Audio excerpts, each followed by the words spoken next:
Bien, vamos a seguir con la clase. Tienen a la vista la filmina que dice Contribuciones de Seguridad Social de Trabajadores Independientes.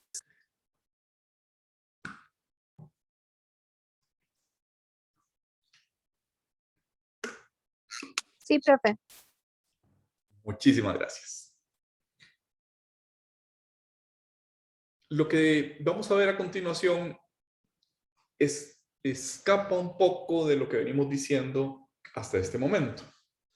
Hasta este momento hemos dicho, hay reserva de ley constitucional, se cumple en el artículo 73 de la Constitución Política, que establece una contribución con base en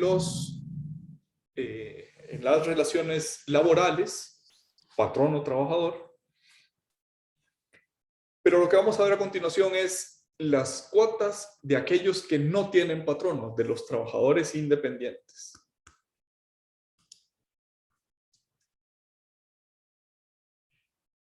La Ley de Protección al Trabajador del año 2000, esta filmina está al revés, sí,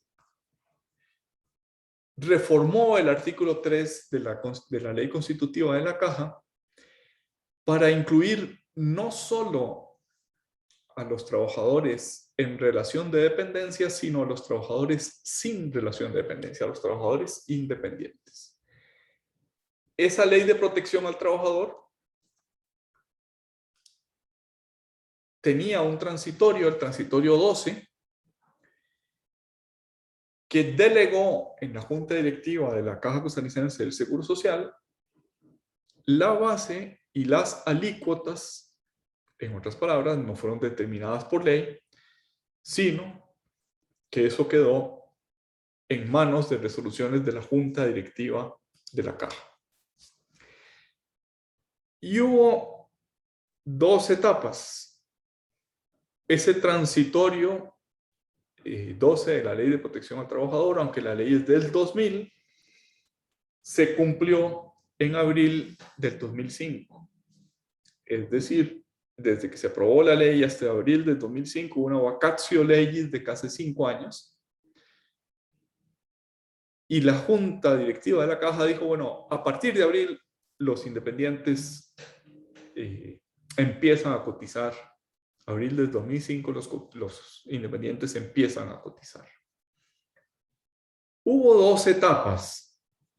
Aquí dice que a partir del 2006, pero en realidad es unos meses antes, desde abril del 2005, en que la base de cálculo de los independientes era un ingreso de referencia, no era el ingreso real, sino un ingreso de referencia.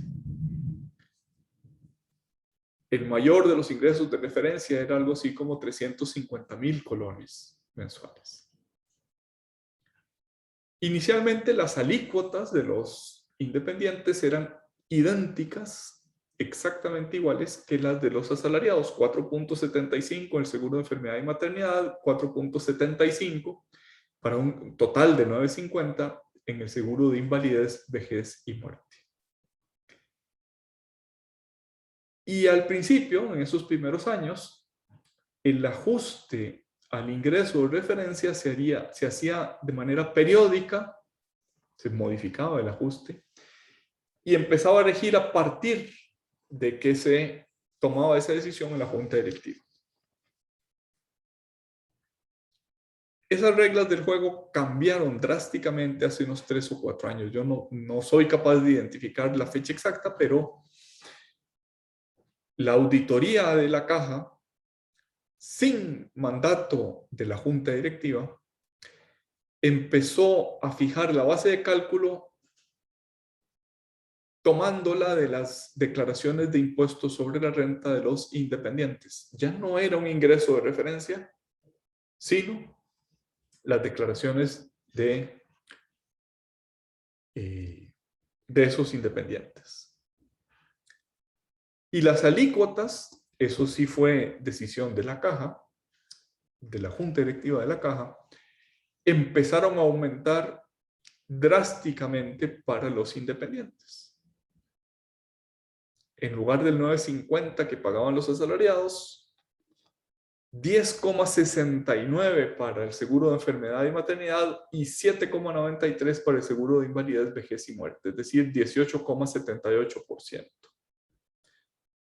Versus el actual 10,54% que pagan los asalariados. Recuerden que el artículo 3 de la Ley Constitutiva de la Caja había dicho que los asalariados no pagaban cuota patronal. Esa diferencia, 18,78% versus 10,54%, ¿qué es? Es una cuota patronal encubierta, disimulada. Una violación al artículo 3 de la Ley Constitutiva. Y los ajustes ya no eran ex nunc a partir de ahora, sino ex tunc, retroactivos hacia atrás. De tal manera que la inspección de la caja, la auditoría de la caja, tomaba a un independiente y lo auditaba hasta abril del 2005. Por 13 y 14 años hacia atrás, y le cobraba la diferencia entre lo declarado en su impuesto sobre la renta versus la base de cálculo utilizada por la propia caja. Antes hemos dicho que era un salario de referencia, y le cobraba la diferencia con unos resultados realmente asombrosos. Este es el acuerdo de Junta Directiva del 26 de enero del 2006. Noten que los trabajadores independientes, estos que están en amarillo, en el seguro de salud contribuían con un 4,75 y el Estado con un 6,25. La suma de ambos al seguro de salud era de 11%. Y un 4,75 en el seguro de pensiones, el Estado contribuía con un 2,50 y ambos un 7,25%. Este es el acuerdo de Junta Directiva de diciembre del año pasado, en vigencia a partir de enero del 2021. Hay 5 categorías. Estas 2 primeras son los quintiles de menores ingresos. SM quiere decir salario mínimo. Quienes obtienen el 85,90% de un salario mínimo como ingreso mensual. Estas son sus contribuciones.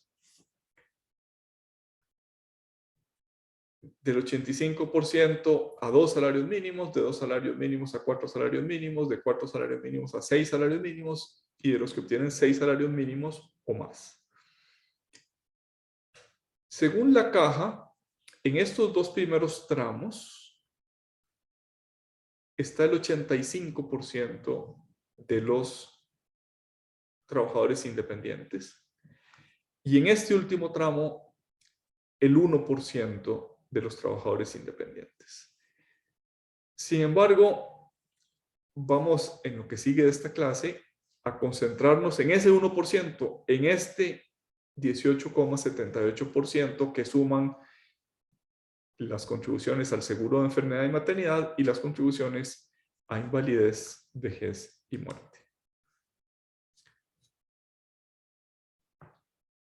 La primera afirmación que yo creo que hay que hacer es que nada en la ley constitutiva de la Caja Costarricense del Seguro Social autoriza apropiarse de las reglas del impuesto sobre la renta.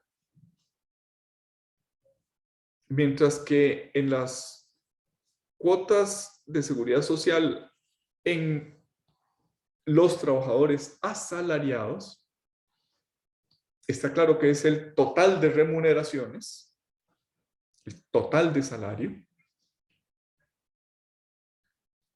En los independientes no está claro sobre qué se calcula. No lo dice la ley constitutiva de la Caja. No dice ni la base ni la tarifa. En la tarifa ya hemos dicho que tenemos una cierta duda razonable sobre si tiene que estar en la ley o si la ley remite a un cálculo actuarial. Y pareciera esto segundo, si remite a un cálculo actuarial, no tiene nada que ver con declaración de impuestos sobre la renta.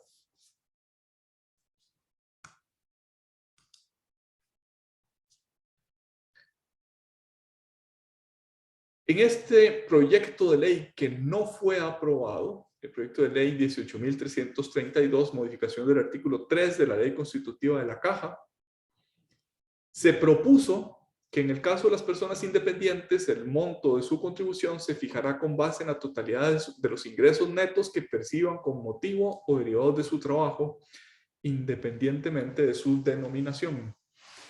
Para estos efectos, la base de dicha contribución no podrá ser menor a los ingresos reportados por la persona trabajadora independiente ante la Dirección General de Tributación del Ministerio de Hacienda.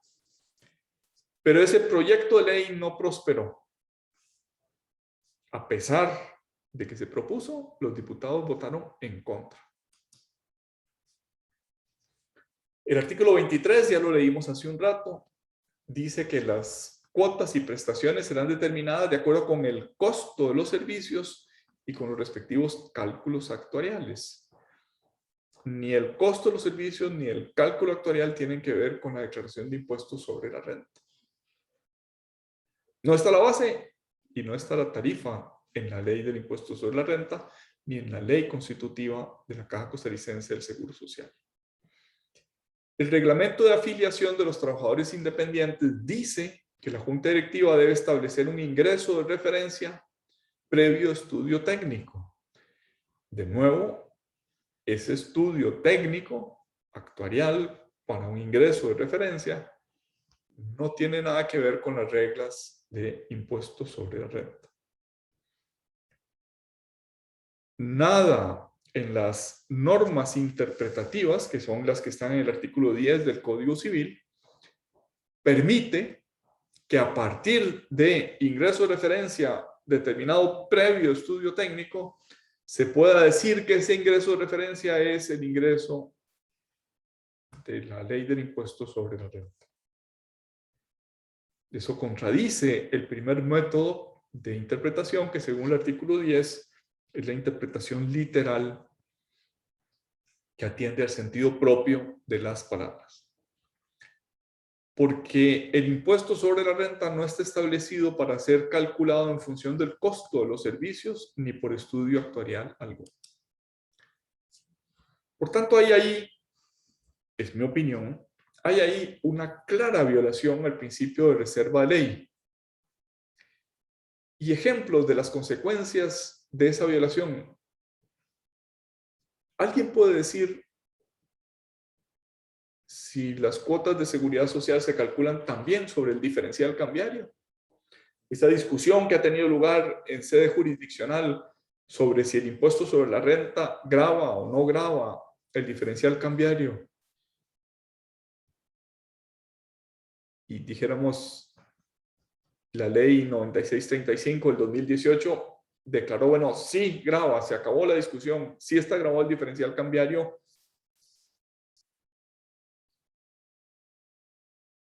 En el impuesto sobre la renta y en las cuotas de seguridad social. ¿Están incluidas o no las rentas extraterritoriales?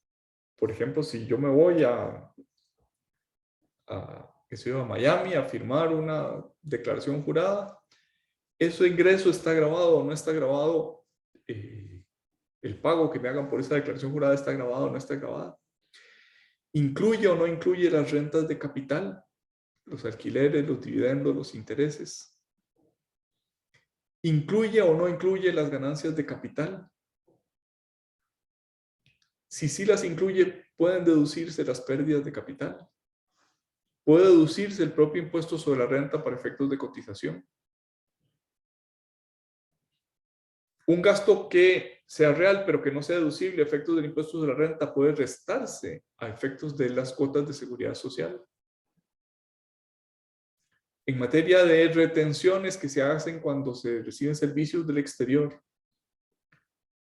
el gross up, la suma para que la retención no afecte al prestador del servicio del exterior, es deducible por praxis administrativa en el impuesto de la renta, pero lo es también en cuotas de seguridad social. Ninguna de esas preguntas puede ser respondida con certeza porque no está en la ley. Y lo que no está en la ley es sujeto de discrecionalidad del funcionario. Y lo que es objeto de discrecionalidad con frecuencia termina siendo objeto de arbitrariedad. ¿Por qué sí o por qué no?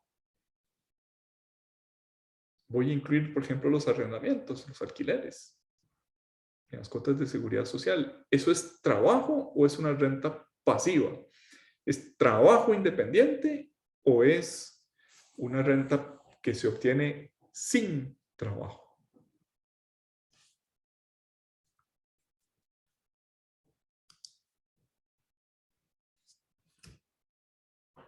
Esta es una captura de pantalla del CICERE, de la oficina virtual denominada Sistema de Recaudación de Cargas Sociales, CICERE, de la Caja Costarricense del Seguro Social. Una vez que uno entra,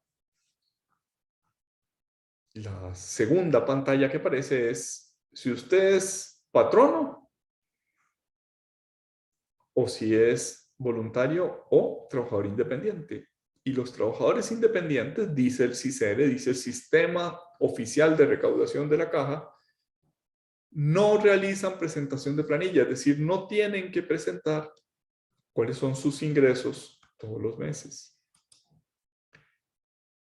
Eso es así porque se basa la recaudación de los independientes, como dice el reglamento, en un salario de referencia, un ingreso de referencia. Dice el artículo 33 del seguro de invalidez, vejez y muerte: en cuanto a los ingresos por concepto de contribuciones, regirán las siguientes disposiciones. B. En el caso de los asegurados voluntarios o trabajadores independientes, la contribución será del 10,50% sobre el total de ingresos de referencia. No es sobre los ingresos declarados en la declaración de impuesto sobre la renta. ¿Por qué no lo es? Porque no hay formulario para declararlo, ni hay fecha para declarar ese ingreso de referencia, ni hay manera de hacerlo. O sea, si yo quiero hacerlo, ¿cuál fue mi ingreso de referencia? El sistema de recaudación de la caja me lo impide. Además, no tiene sentido que el ingreso de referencia se fije periódicamente por la caja, pero que ello sea una especie de fijación provisional mientras llega un auditor a establecer cuál es el ingreso real de la declaración de impuesto sobre la renta. Pretender lo contrario, pretender que el inspector puede variar ese ingreso de referencia para basarse en la declaración de impuestos sobre la renta, viola una doctrina muy querida por los administrativistas y que además tiene reconocimiento constitucional, que es la doctrina de los actos propios. La administración no puede ir contra sus propios actos. Si fija un ingreso de referencia, después no puede cobrar sobre el ingreso real, sobre el ingreso de la renta.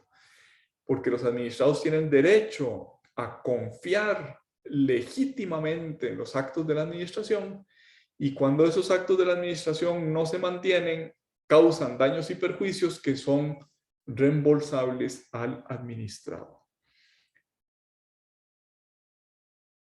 Esto suele expresarse por parte de los administrativistas con una locución latina que dice así: venire contra factum proprium non valet. No se vale, no es jurídicamente posible actuar o venir contra los actos propios de la administración. La emisión de cada factura, o sea, si no hay declaración, si el CICERE no permite declarar cuáles fueron mis ingresos del mes anterior y la caja emite una factura, la emisión de cada factura es un acto administrativo que no puede ser desconocido a posteriori por la caja. En el 2017, el Colegio de Abogados hizo un informe diciendo que esa determinación por recibo era una determinación originaria. No es como en el impuesto de la renta que yo declaro y mientras no sea fiscalizado, esa es la verdad real. Si soy fiscalizado, esa declaración mía puede ser sustituida por la inspección, por la auditoría, por la fiscalización de la Dirección General de Tributación. Pero esto es así porque originariamente la declaración de impuestos de la renta y otros tributos originariamente son un acto del contribuyente, no son un acto de la administración. Si es un acto de la administración, solo es revocable por nulidad absoluta, evidente y manifiesta, artículo 155 de la Ley General de la Administración Pública, o bien mediante un proceso de lesividad, artículo 172 de ese mismo cuerpo legal.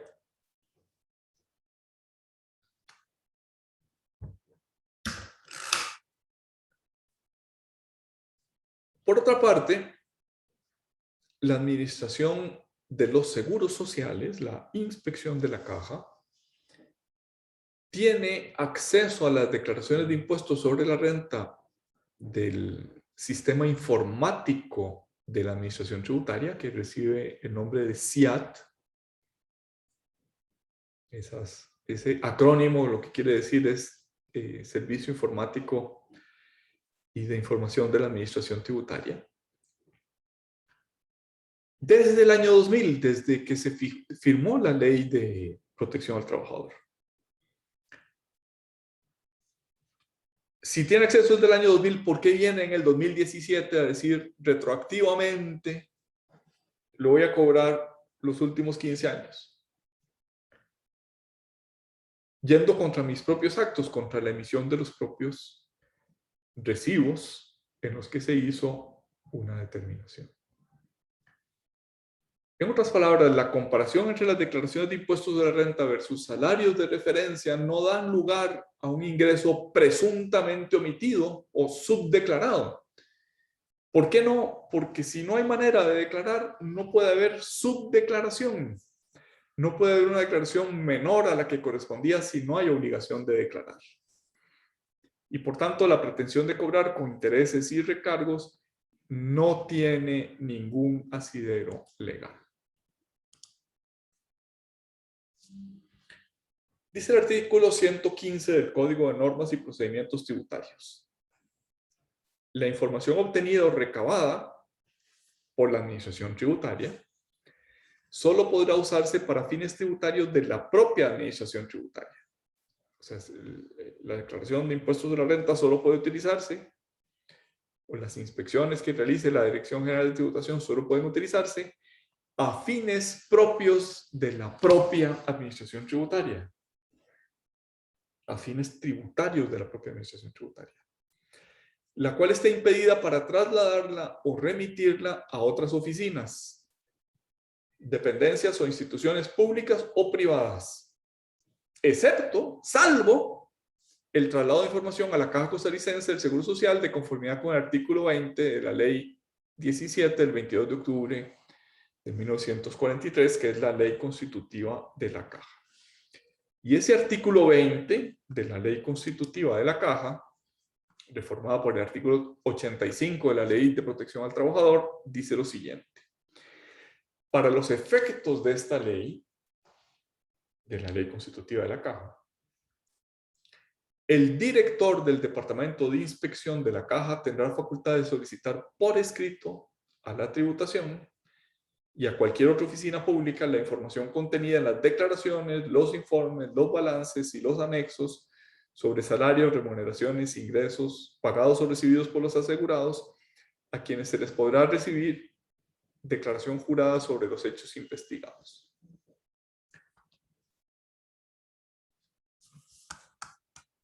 Código Tributario 115.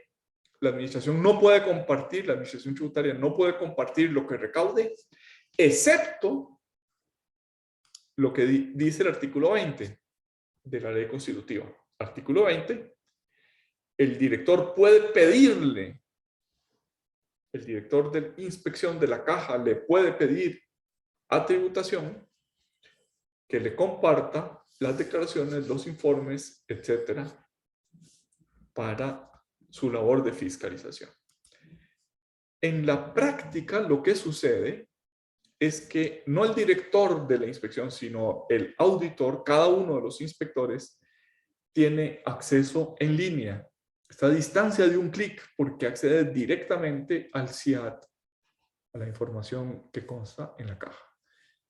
A mí me parece que eso viola el artículo 20 de la Ley Constitutiva de la Caja y el artículo 115 del Código de Normas y Procedimientos Tributarios. Pero además, una fiscalización de la caja comienza con que el auditor le pide al contribuyente: deme las declaraciones de los últimos 20 años. ¿Y por qué me va a pedir declaraciones si usted ya tiene acceso a ellas? Dice la Ley de Simplificación de Trámites: la entidad u órgano de la administración pública que para resolver requiera fotocopias, constancias, certificaciones, mapas o cualquier otra información que emita o posea otra entidad u órgano público, deberá coordinar con esta su obtención por los medios a su alcance para no solicitarla al administrado. ¿Por qué el auditor me la pide a mí si además está a distancia de un clic de parte del auditor? Si tuviera razón la inspección de la caja, que puede basarse en esas declaraciones, su conducta ha sido gravemente omisiva, omitió hacer esa tarea, y después tardía. Está pidiendo declaraciones 15, 16, 17, 18 años más tarde, con lo cual causa daños y perjuicios, con lo cual podría pedírsele que reparara esos daños y perjuicios. Antes mencionamos que las cuotas de los independientes difieren de las cuotas de los asalariados.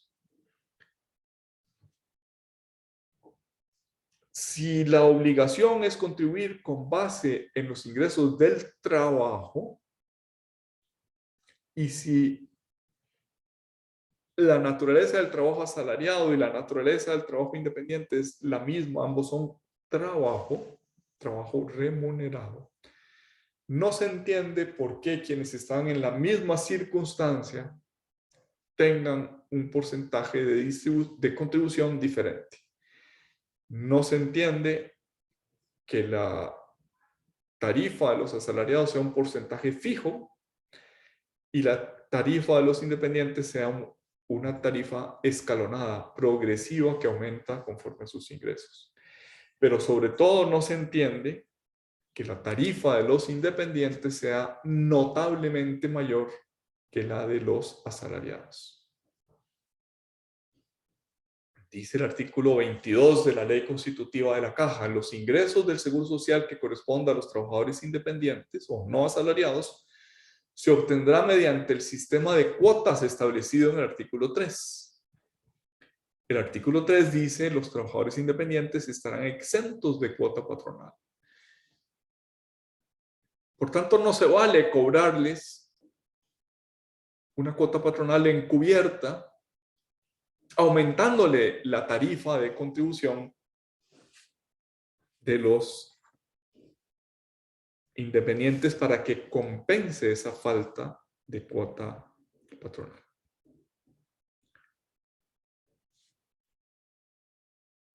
Dice el artículo 3, para los trabajadores independientes cuyo ingreso sea neto sea menor al salario mínimo legal y que soliciten su afiliación al régimen de invalidez, vejez y muerte de la Caja, la cuota del Estado se incrementará con el fin de subsanar parcialmente la ausencia de cuota patronal. Si estadísticamente, si actuarialmente se necesita un mayor ingreso para financiar ese servicio, ese mayor ingreso no se le puede cobrar al trabajador, sino que debe tomarse de la cuota del Estado. Antes de entrar a prescripción, que es una materia que nos llevaría mucho tiempo, vamos a terminar la clase el día de hoy habilitando este espacio para preguntas, dudas, comentarios, observaciones. Y si lo tienen a bien, estoy a su disposición. Una pregunta, ¿no se ha presentado ningún tipo de recurso en contra de esto? Sí, hay varios recursos. ¿Y qué ha pasado entonces? No se han resuelto. Duermen el sueño de los justos. Okay. En esta misma presentación, después de varios temas que se exponen inmediatamente a continuación y que veremos el jueves, en esa misma presentación están las acciones que se han tomado por parte del Colegio de Abogados en la Sala Constitucional y en el Tribunal Contencioso Administrativo, y cuál es el estado de cada uno de ellos, así como los proyectos de ley que pretenden resolver estas críticas que hemos hecho el día de hoy.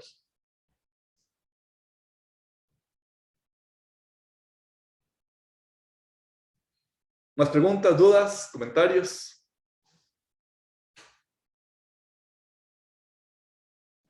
Profe, yo tengo una pregunta con respecto a estos proyectos de ley que usted nos menciona, que plantean subsanar estas observaciones que hemos hecho a lo largo de la clase. ¿Ve usted alguno de estos proyectos de ley medianamente, por decirlo de algún modo, decentes o viables para solucionarlo? Sí.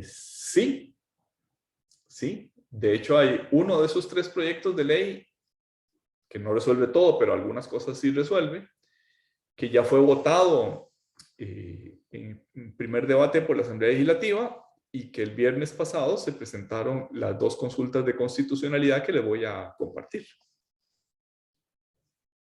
Hay que ver qué dice la sala, pero si la sala le da luz verde o si las inconstitucionalidades que declare no son insalvables, pareciera que una parte de estos problemas se resuelven.